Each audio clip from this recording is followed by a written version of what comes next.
Hey y'all, my name's Gene. Thank y'all for checking this video out. Look, the reason I'm making this video is because I'm in a very bad spot right now, like mentally. I have been for years. So I figured maybe I can start documenting it and maybe it can help people. Um, so what you're about to listen to is my actual therapy session I had a few days ago. It's very intense, so like, good luck. Thank y'all for checking the video out. Leave a like, subscribe, all that stuff, and be prepared. Oh, How have things been? I don't know. I just feel like I'm coming at it.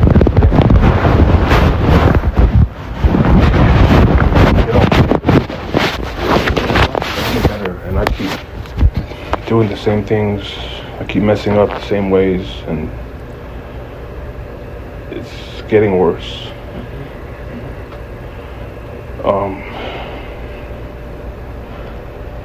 I feel like I'm running out of time. I don't have.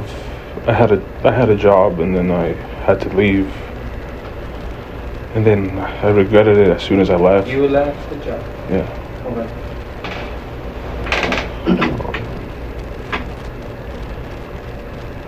I just don't see a way out. You mentioned that you keep doing the same things over and over again. Are you talking about bad decisions, mistakes? Yeah, like I get a job, and then I'm I'm praying for a job. I get one, and then when I get one, I'm like, what am I supposed to do for the rest of my life? Just this? Like I have, like my friends and everything, they all have careers. I've never had a career. I've just worked, and I'm still in the same place I was. What exactly?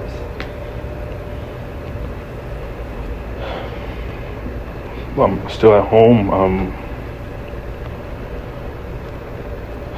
Meaning? Meaning that I can't take care of myself. You're living with your parents, so that's what you mean? I'm 29, and I'm like, what is happening? Nothing's ever getting better. And the things that do get better, like I've been losing more weight and everything, but it's the only thing I have really. All I do is just walk.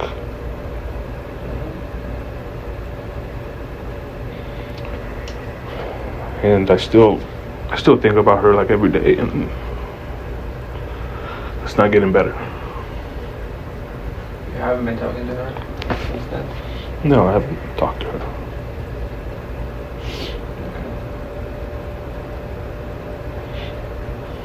What do you notice emotionally? Like right now or every day? Day to day? I break down every day. Crying? Every day.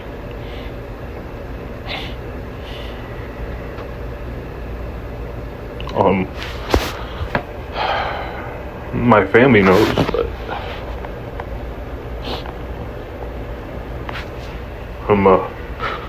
I'm just scared for them. What makes you scared? Because I think about dying a lot. Like, Killing yourself? I've been to a bridge once, and I think about like pills or something. Daily? Recently. Pills was recently. Dying was like for a while. Is there only thoughts, or like you're thinking about, you're planning it, or thinking about how to do it and stuff? I mean, I don't want to, but it's like I imagine how they would react, and it sucks. Are you thinking about it right now? I'm thinking about not wanting to be here. I'm not thinking about, I don't want to die. I just don't want to keep feeling like this. You say you don't want to die? Not really, but I don't want to feel like this. I feel like I'm a crazy person because it's been 4 years since my breakup and I'm still there. That doesn't sound normal. I feel like I'm just broken.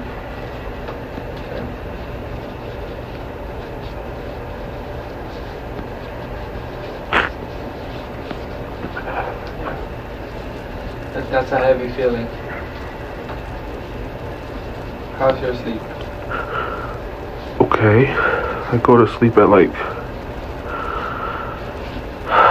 well, between 11 and 1, and I wake up between like 8 and 10. Do you feel rested like that? I guess, but I don't want to, like, the only part I look forward to the day is when I go to sleep. Yeah, right now it's not feeling good. I eat like once a day. I don't eat till like 5 p.m. Why is that? Low appetite or wanting to lose weight? Or? Probably both. Because when I was working at that job, it was helping me a lot lose weight, and it just kind of developed my body got used to eating at certain times, and it's like the only thing I have control over.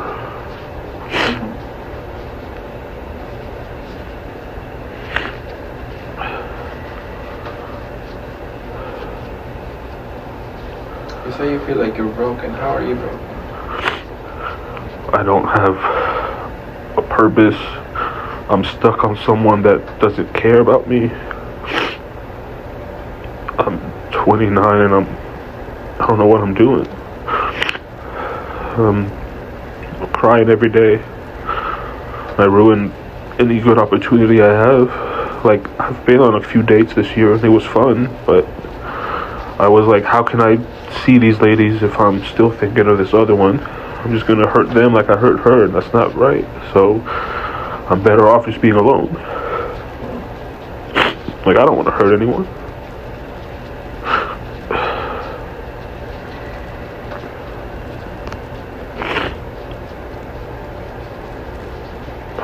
That makes you a good person. It doesn't feel like that to you. It feels like you're broken. So the first few things you said, though, not having a purpose. I never thought I did. Like, even when I was younger, I would cry because I'm like, I don't know what I'm going to do in the future. Like, I have an associate's degree, but that doesn't help me. A lot of things I've looked into, I can't even do because I'm not a citizen, so I'm just like, what am I supposed to do? What's your documentation status? I have DACA.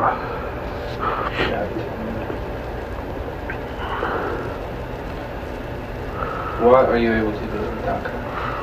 I can work in most places, but I kind of wanted to be a dental hygienist. But you have to have a green card to pass the certification. I don't have that. So the most I could do was like dental assistant or something. They don't let you take the exam without a green card? No, you have to be a resident or from here. Okay. That's really tough. Desiring to do something and then be outside of your influence. But I feel like I'm still mostly upset because of her. Not because of her, but because I think of her all the time. Yeah. I just want to say thank you for coming back. I can see you're hurting. I can hear it. Every day.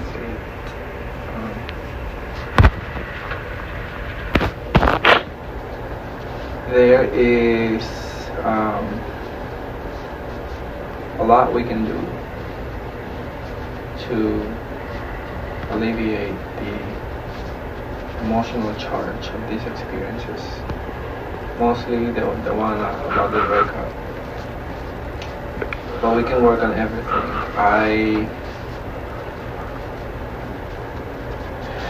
I would say, right now, are you working or?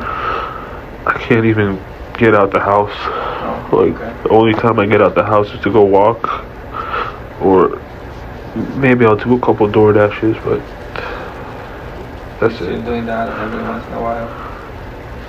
Yeah. And the job I left, I told them if they needed me, they can call me, and I'll be there twice this week. Okay. So let's go back to safety a little bit. Because I want to make sure that we have a safety plan. You say you've been to a bridge and you think about pills. When did you go to the bridge? Maybe it's been over a month, maybe a month and a half. Okay. What stopped you? Well, I didn't go there to jump. Even if I did, it's not high enough water. I bought a motorcycle last year, and that's like the only thing that gives me even a little bit, even like 1% of an escape. I just went for a ride, and then I'm over a bridge, so I just stopped and went to go look at it, like look down and everything. So, in that moment, were you having suicidal thoughts or not really? I mean, I was tired. I was just like, when is this gonna stop? Yeah. And then, how frequently you experience the thoughts of not wanting to be here, or taking pills? Is that Probably recently, like every day. okay? You say you were worried about your family. That sounds to me like you're worried that you might do it. I don't know. I mean, Do you have the pills to do it? no, I would just find any. It doesn't really matter, I guess. Where would you find it? They're all over the house. My dad takes pills for, he has stuff. My sister has stuff. Yeah, everyone. My mom did surgery this year, so I wouldn't have to look far. Just look around.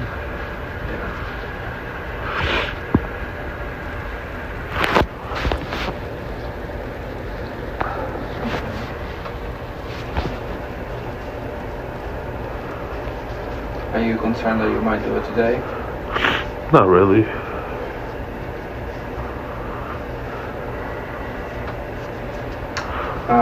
Is it realistic to build a safety plan that includes your family?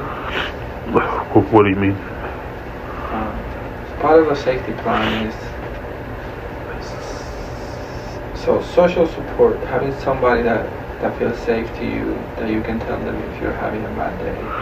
You might not need to explain exactly your thoughts and stuff, but Well, they know I'm not doing that would okay. be code for suicidal ideation. Well, I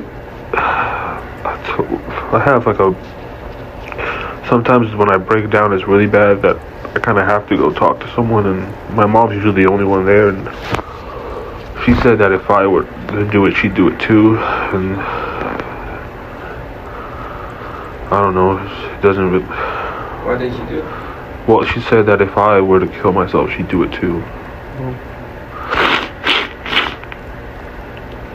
You told her you were thinking about it? Okay. Can she be part of the safety plan? I guess. Okay. I just don't think any of... I don't think any... I'm having trouble believing anything will help me. You feel hopeless. Yep. Yeah.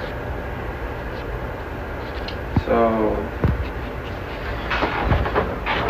you are in the middle of a extended emotional flashback. I'm gonna explain what that means to you in a little bit.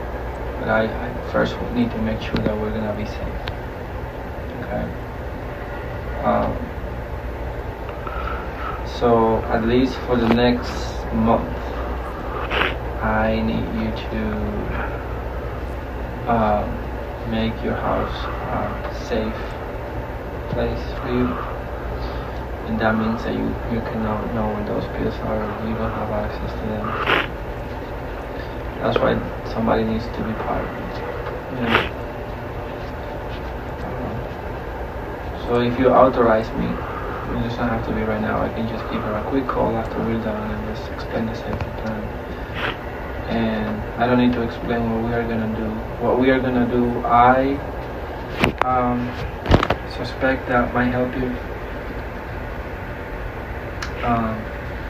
It's gonna be a lot of work, but I think we can do it. An emotional flashback is an activation of your nervous system based on past experiences.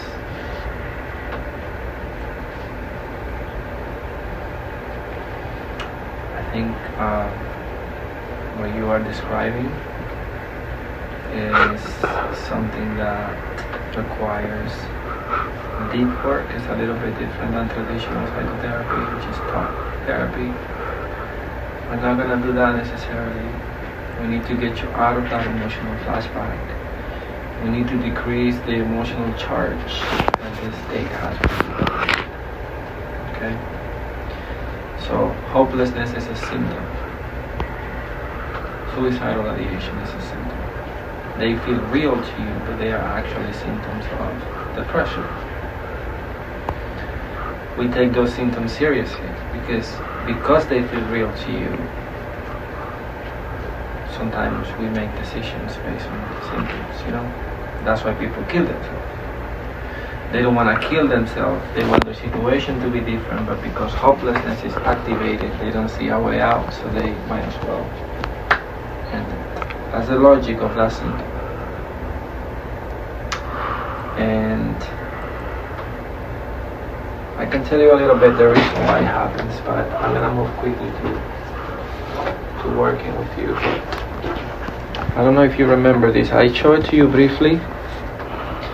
So that line going from the brain down to your body, that I want you to look at that line as a representation of your nervous system. And what is your nervous system and mind?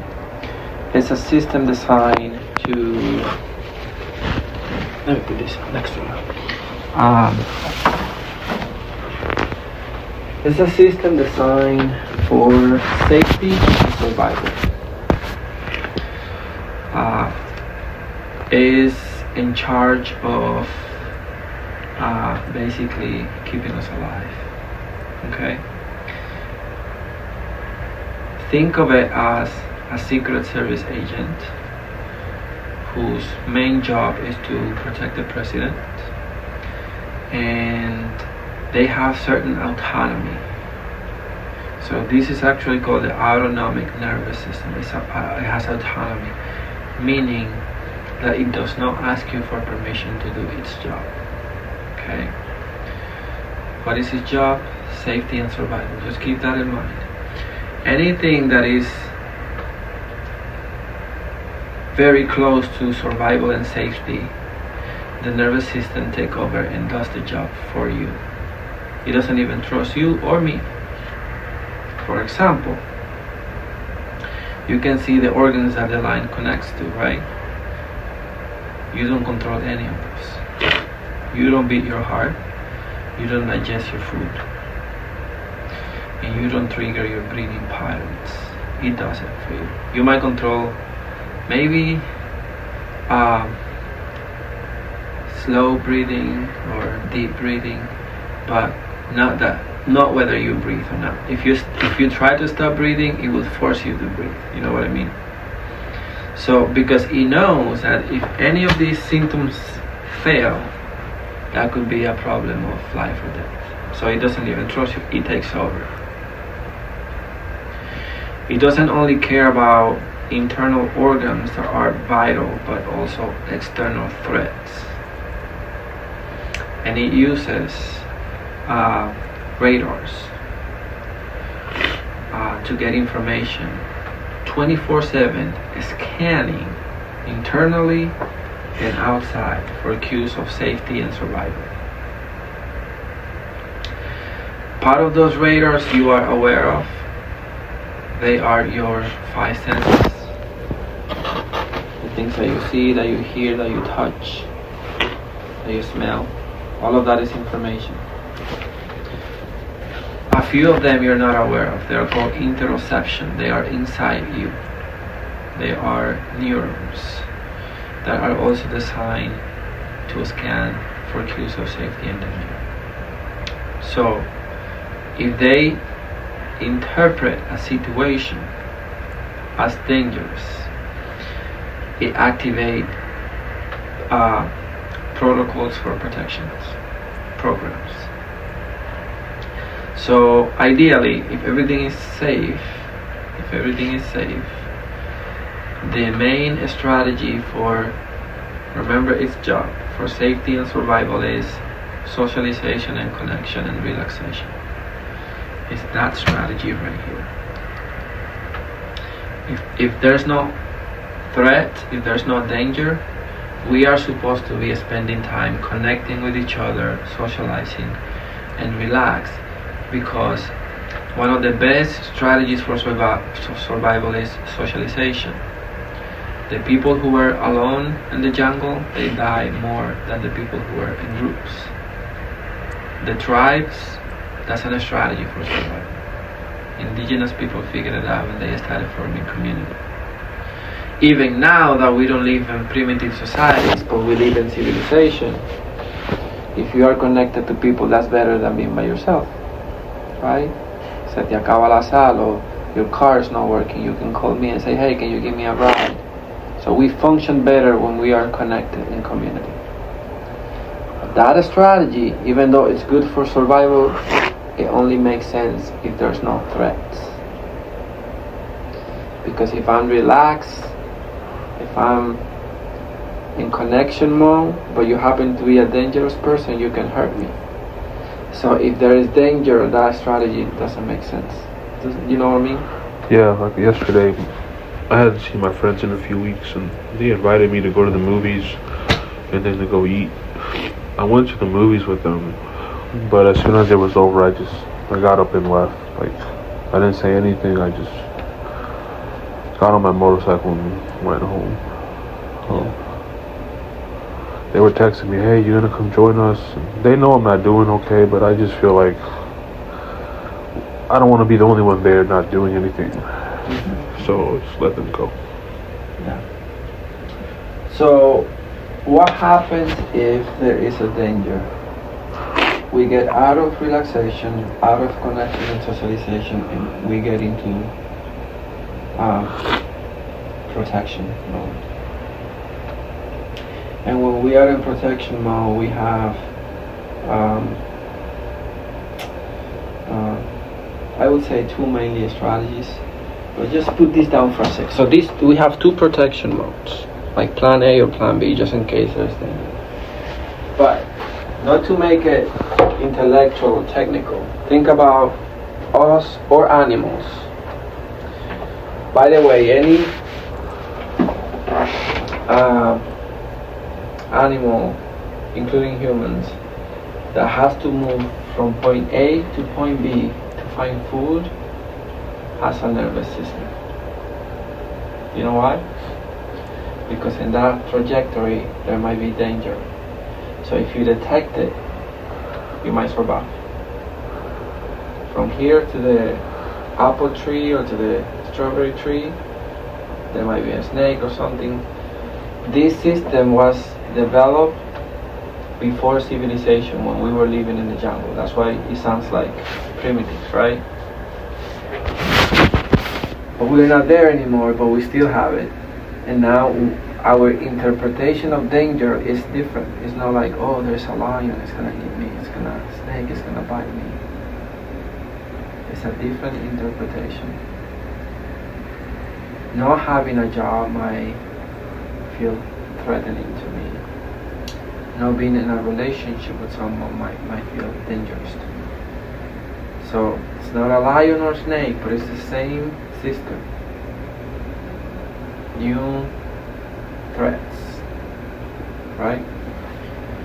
So it gets you out of relaxation and connection and socialization, and it puts you into protection mode. Now, what are these two modes? One is for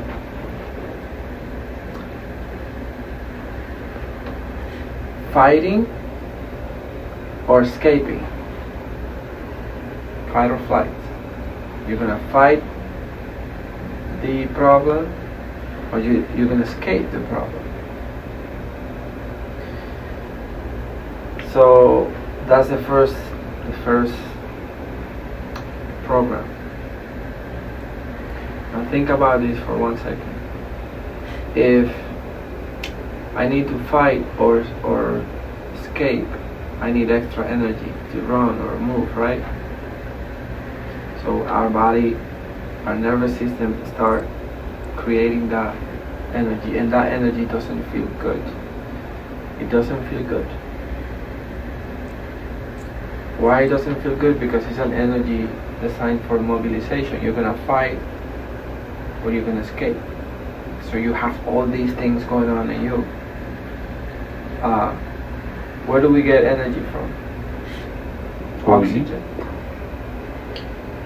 So we get oxygen in our body through our respiratory system. So you know what happened to your breathing patterns when you are scared? What does it happen? It goes up, like, breathe more. You know why it goes up? Because the more you breathe, the more energy you have. And now you're going to be ready for mobilization. You see what's happening? So it accelerates your breathing patterns. Now you have more oxygen. Now the oxygen goes through the lungs. And the lung is a filter that transforms oxygen into the blood. Now the energy is in form of blood. What moves the blood throughout the body? Our veins. You have a pump. Charge to send it out. What is that? The heart. What happens to the heart when you're scared? It beats faster. So it's pumping the energy so that it is available in every part of your body. I know what you're saying, but I'm explaining it to you from what's happening inside your body and why. That's not how we experience it. Your body is getting you ready for a perceived threat, either to fight or escape. You will be ready. You will have the energy. Okay? So that protocol for mobilization in either direction, the system doesn't know actually what you're going to choose. It just gets you ready for it. If you decide to fight, you're ready for it. If you decide to escape, you're ready for running. You are ready. Now, what happens if so that protocol has also other elements. Okay? Something called hypervigilance. Do you know what that is? Like you're on the lookout? Like pendiente, thinking of something bad might happen, or that you're not safe.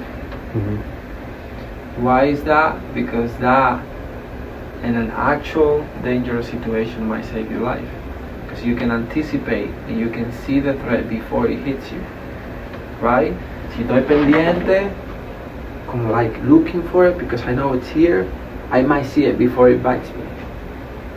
That's hypervigilance.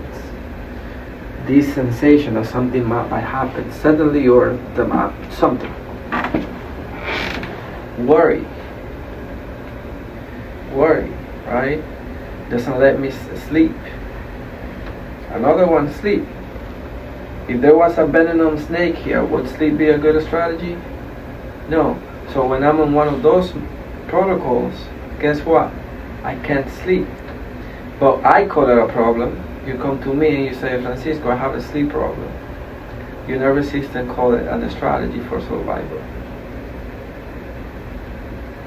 You with me? You know what I'm talking about? So you have something called catastrophizing, which is part of hypervigilance. It's like imagining I know what that one is. the worst of any situation. I have a headache, my mind jumps, what if it's cancer? That's a big jump, right? But I'm just catastrophizing. So these little things let you know what's happening with your system, whether you are activated or not. That's one protocol for protection. If that does not solve the problem, the nervous system assumes that you could not fight or could not escape. Therefore, for the nervous system, the most logical explanation is that the danger is gonna hit you. Because you could not escape, you cannot fight, you're gonna get hit. Tiene lógica, right? So, because I'm gonna get hit, this is the nervous system, it doesn't make sense that I'm spending all this energy to fight and escape anymore, because that didn't work. So I'm gonna activate a different, you see that they have a different protocol, which is immobilization. Now I'm not gonna spend energy moving, I'm gonna spend energy getting ready for pain. Because if you're gonna hit me, let me just get ready for pain. Watch what's happening. I was relaxed and connected and open to socialization. My system interprets something as very dangerous. It got me out of that mode and got me into fight or flight, which is ready for fighting or escaping. And in that, I experienced many symptoms that are I might sound a little confusing, but we call it symptoms, the nervous system call it strategies. I don't want to sleep, I want to be hypervigilant, I want to be anticipatory in nature, so that if anything shows up, I'm ready. You know what we call that in everyday life? Anxiety. What we call a problem would save our life many times in actual dangerous situation.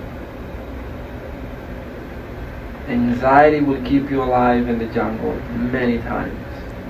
It will not let you get distracted in the myth of danger. You will be ready. Anxiety didn't solve the problem. Now the problem might hit me. Now I'm gonna spend all the energy that I was spending to fight or escape, I'm gonna spend it for withstand pain. What does that look like? So, in mobilization, there's not a lot of movement. Let me give you an example. The deer crossing the street. See the lights of the car, and you make a quick calculation. It says there's no time for continuing, there's no time for going back. What does it do? It stays there. Freeze. Immobilization. When the deer is in freeze mode, the heart rate goes so low, very slow. Remember what was happening in mobilization? Boom, boom, boom, boom. Now it's very low. Because if I sustain an injury and my heart rates are slow, I bleed slower. So I stay alive longer. That's the logic, isn't that crazy?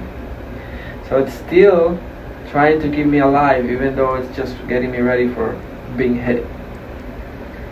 Me desangro más despacio porque la bomba de la sangre is going slow so that you can stay alive longer.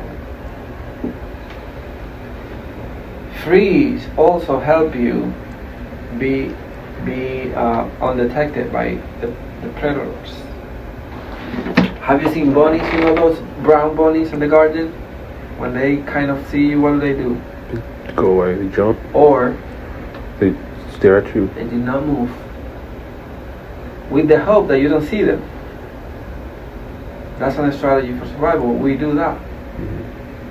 Okay? Now, If I couldn't fight and I couldn't escape and the danger is gonna hit me, whatever I'm perceiving as dangerous, I couldn't escape, I couldn't fight, it's gonna hit me. The deer said, what's the point to try to escape? So I'm just gonna stay here and get ready for pain. What does that look like in humans? If the danger is gonna hit me, why would I get out of this bed and shower? Why would I wear makeup? Why would I do my hair? If the danger is gonna hit me, that anticipation is so painful that there's no point on just waiting for it to hit me. Why don't I just end it myself? And then I don't have to wait. La angustia, el dolor of anticipating something bad is upon me. That's why suicidal ideation makes sense, and that protocol for protection. ¿Estás conmigo? Yeah. You know what I'm talking about? Yeah. Why should I get up and get ready for the day if I don't have a purpose? If I'm broken? If I don't have the love of this person? So whatever I'm interpreting as danger, for whatever reason my system is not seeing the point of moving anymore, so it got me in a immobilization protocol. So what do we call that protocol? The mobilization one we call anxiety. The immobilization one where there's not a lot of movement we call depression.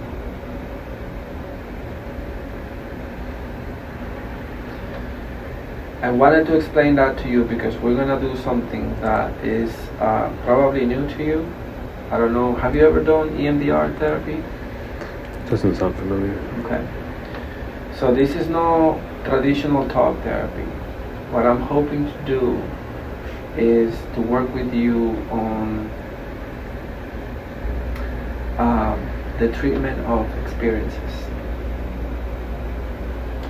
and using something called eye movement bilateral stimulation. I'm going to explain everything to you, but I wanted to, we don't understand your situation right now. I was giving you kind of general education of what's happening in humans.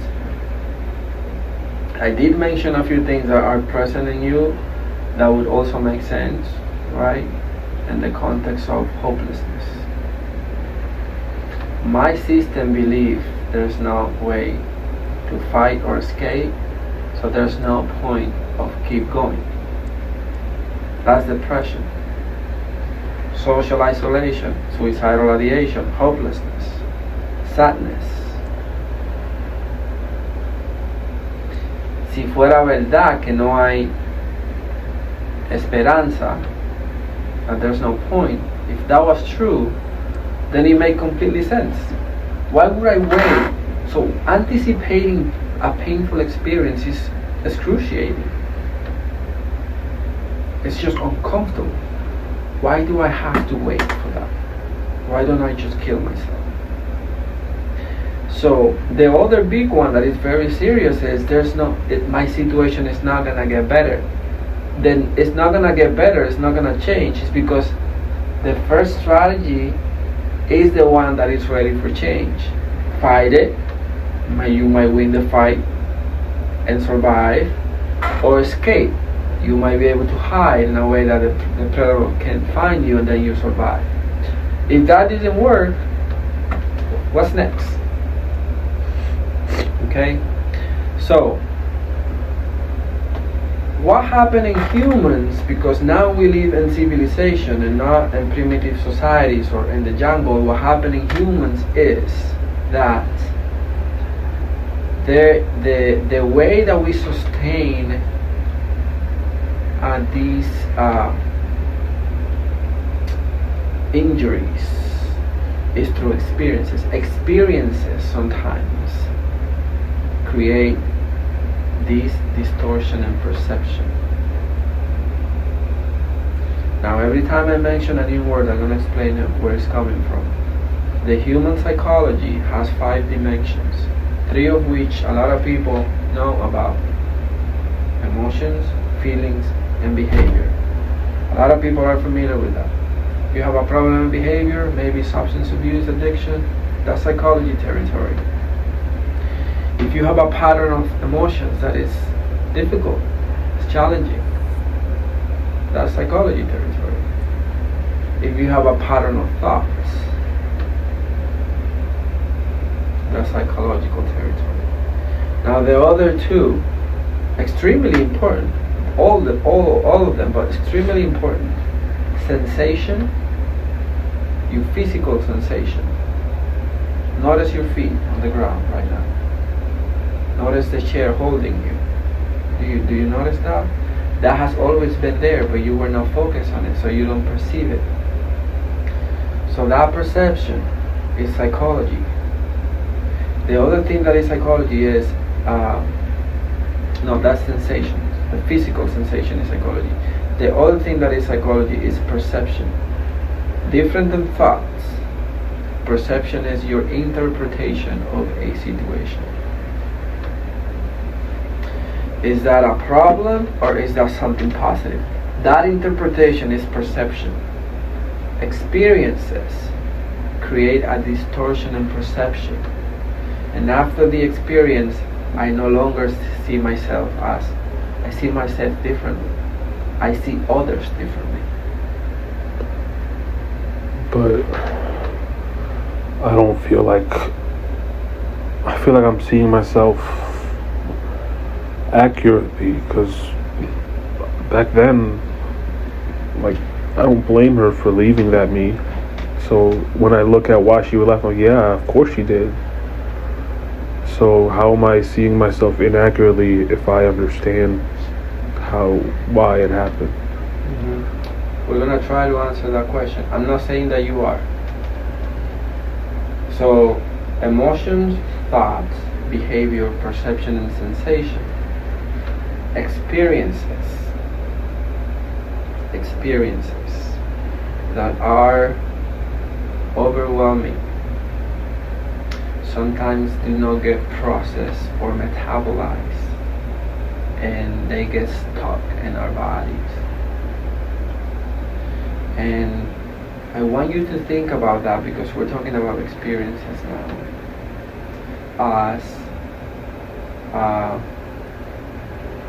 We have a digestion system for food. So we eat food, our system digests it, and I would say transform it in a way that it can go through the body and make the body healthy. So we get the nutrients that we need, and we get rid of what we don't need. We have a system called the adaptive information processing system, which is the digestion system of experiences. So we experience something, it goes through that system, and we digest it, and it gets properly stored in our body in a way that we can remember the experience and extract wisdom of it. For example, I remember that when I touch these, I got an electrical shock. I'm not gonna touch that. So this is the wisdom that I'm getting from the experience. I'm not gonna touch it anymore. I'm gonna get out through that door instead. Properly digested experiences. I get the experience and I put it on a place where I can still remember it and get wisdom from it. However, you also notice that every once in a while you eat a meal and it's not properly digested, and it causes what we call indigestion. You feel uncomfortable. It doesn't feel nice. Right? That happens with experiences that are overwhelming in nature. Yeah, I feel like I still feel something right here.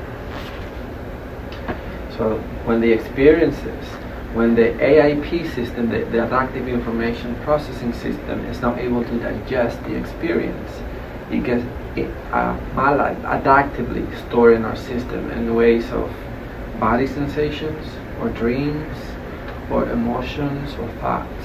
I've had dreams, like, it's weird, like it takes me to around where she lives, but it's all mixed up, and she's never in my dream, but like stuff about her is, like, maybe it'll be her neck down, but I won't see her face.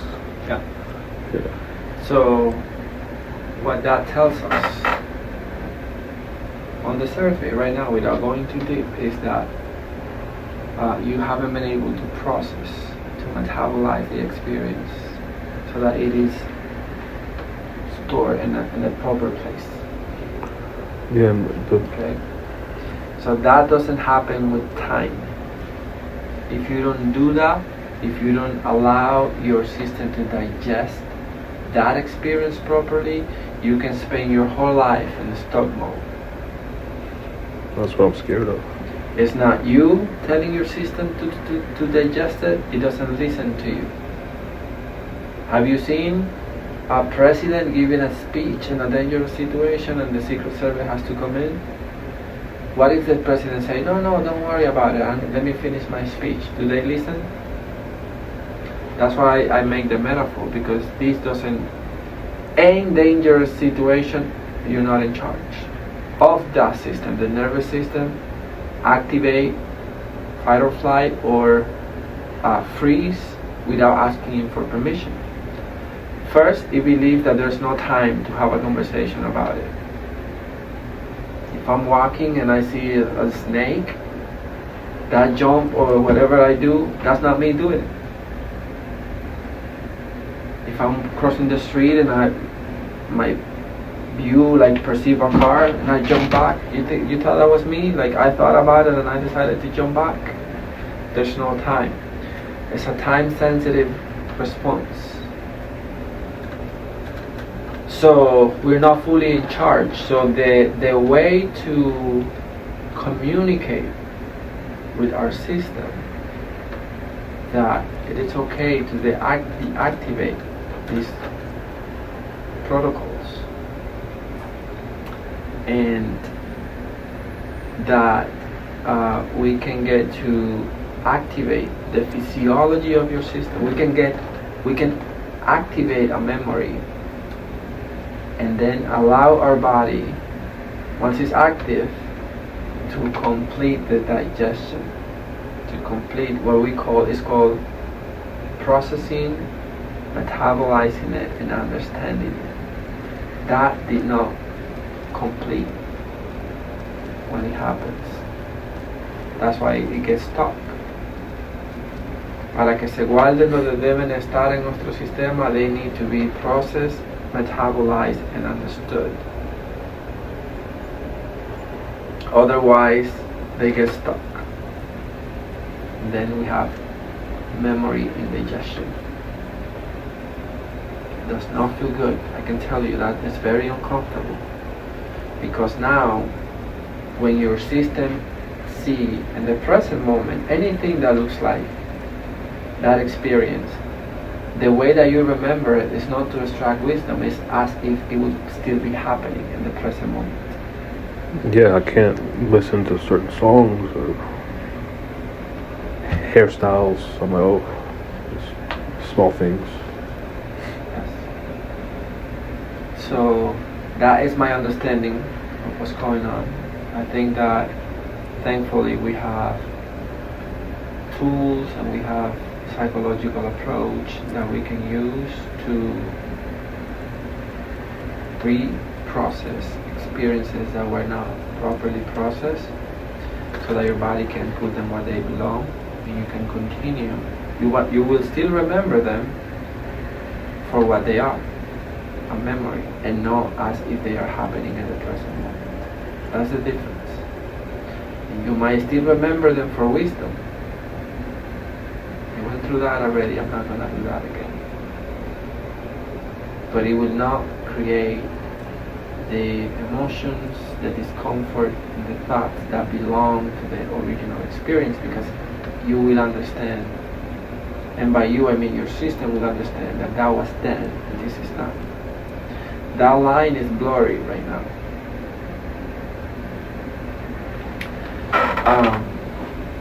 How does that sound to you? It sounds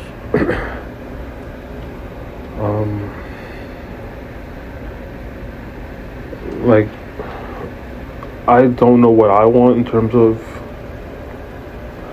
like, part of me is like anything I do is still in some way to try to get her, and then the other part of me is like, you're crazy, it's been so long, what are you doing?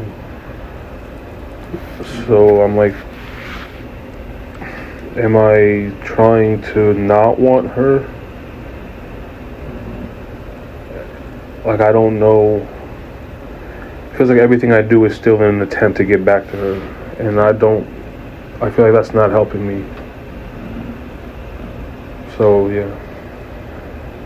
There's a few things going on, but that one still stands out as one of the most difficult ones right now. Yeah, like whenever I do anything, like when I had that job, like, ooh, I wonder what she'd think of, because I was making more money there. I was like, oh, that'd be cool if she knew, or I can work here for 6 months, get a house or apartment or whatever, and be like, hey, look, I'm different or whatever. Yeah. But that wouldn't really. It doesn't seem different. It just seems like I have stuff. Yeah. Okay. Let's start there.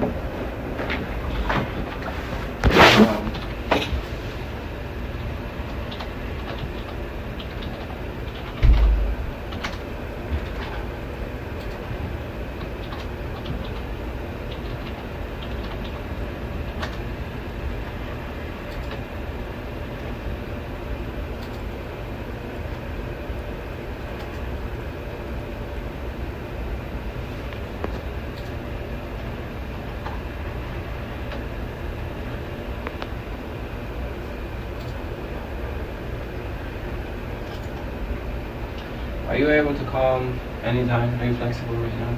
Yeah. In person? Yeah.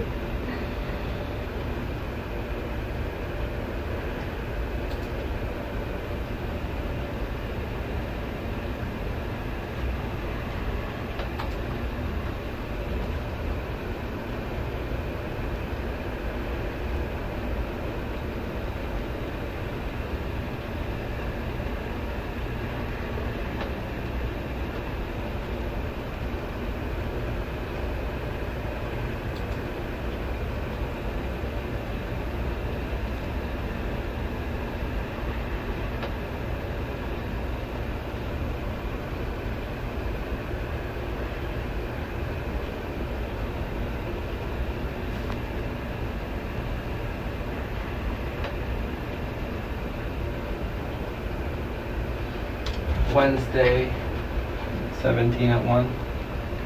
This coming Wednesday? 1 p.m. I want to see you every week. Okay, yeah, sure. No, not this one, no. Next week. Oh, yeah. The 17th. Yeah, that's fine. 1 p.m.? Sure. I'm gonna write it down.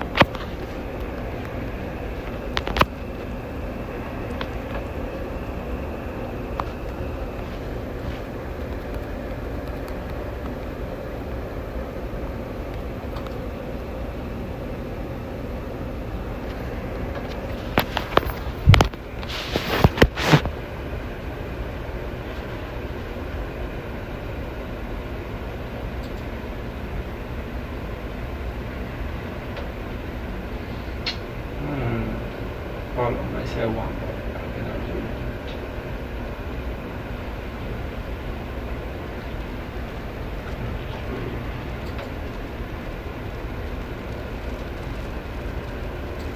Just, why don't we say next Monday, the 15th? That works too.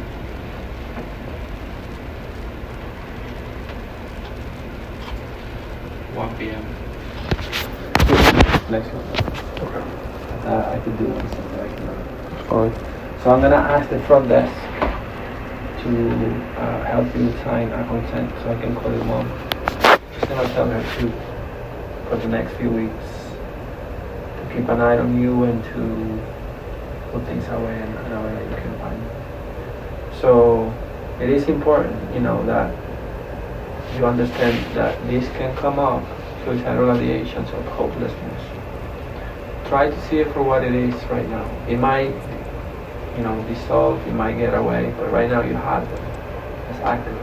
I've had them for a long time. Yeah. So let me let them know. Let's go. I'll see you on Monday.